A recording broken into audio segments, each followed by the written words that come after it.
اور اب جو صلح ہوئی اس صلح نے کیا کیا، اس لیے کہ ہم لوگ جلدی جلدی بات کر لیتے ہیں، اس کو ڈیٹیل میں دیکھیے، صلح نامے کی شرائط دیکھیے۔ سامنے والے نے سادے کاغذ پر دستخط کر کے بھیجے۔ اب سنیے شرائط صلح سنیے۔ پہلی شرط، معاویہ مطابق کتاب خدا و سنت رسول عمل کرے گا، ایک شرط۔ دوسری شرط، دینی معاملات میں معاویہ کو دخل دینے کا کوئی حق نہیں ہوگا۔ دیکھیے مذہب کو دنیا سے الگ کیا، دوسری شرط۔ تیسری شرط، ایڈمنسٹریٹو معاملات میں امام حسن نہیں بولیں گے،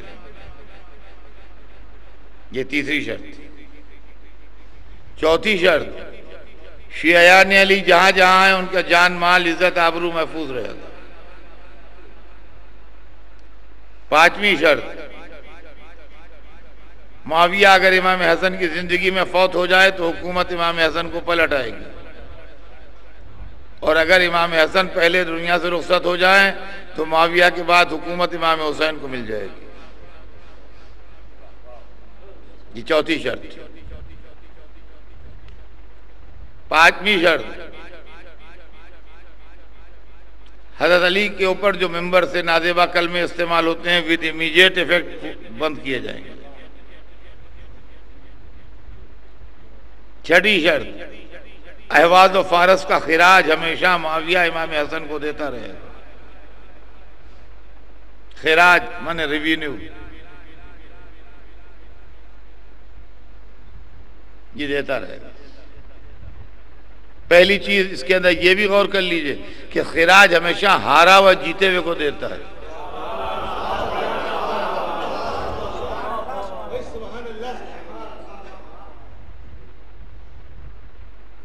یہ صلح نامہ تھا، اس کے اندر ایک کے سوا کوئی شرط سامنے والے کے فیور کی نہیں، صرف ایک شرط اس کے فیور کی ہے کہ امام حسن ایڈمنسٹریٹو معاملات میں دخل نہیں دیں، لیکن پہلی شرط میں اس کو کتاب خدا و سنت رسول کا پابند بنایا گیا ہے۔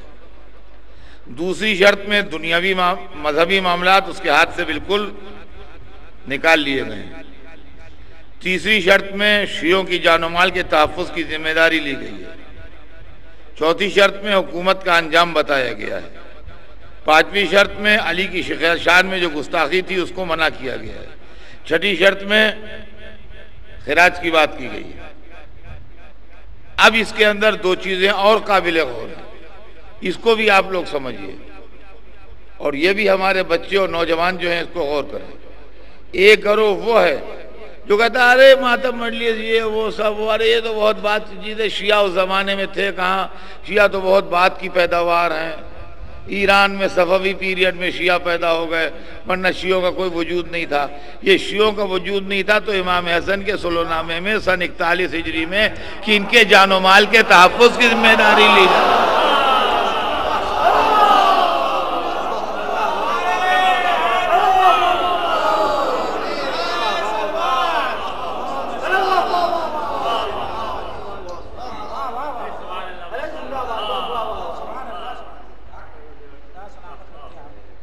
آپ زیادہ غور کیجئے،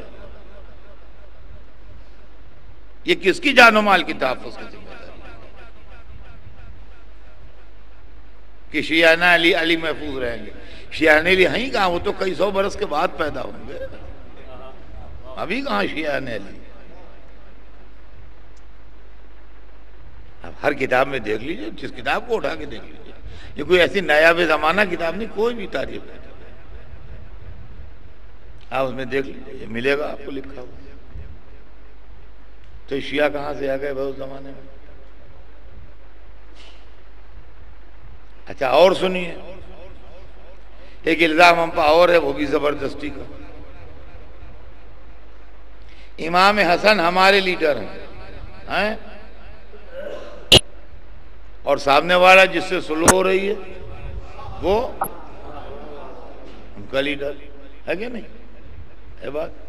اچھا آئیے، آج ہم پر الزام ہے اور کچھ مسلمان جو بہت ہی مرنجا مرنج بنتے ہیں اور بہت اعتدال پسند بنتے ہیں، کہتے ہیں تبر آوازی بند ہونا چاہیے، اس سے بڑے نقصانات پہنچتے ہیں، اور یہ ہماری قوم میں بہت بری بات ہے، یہ ہماری قوم میں بہت بری بات ہے، یہ ہمارے علماء بہت غلط حرکت کرتے ہیں، اور یہ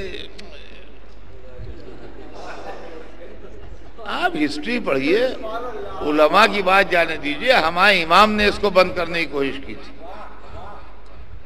کہ علی کی شان میں گستاخی بند ہو، تمہارے لیڈر نے نہیں بند کی۔ الزام کس پر ہے؟ امام حسن نے سلورت میں شرط رکھی تھی کہ علی پر جو تبرہ ہوتا ہے وہ بند کیا جائے، تمہارے رہبر نے نہیں بند کیا۔ اب صدائے گاز کش پر برا ماننے کی کون؟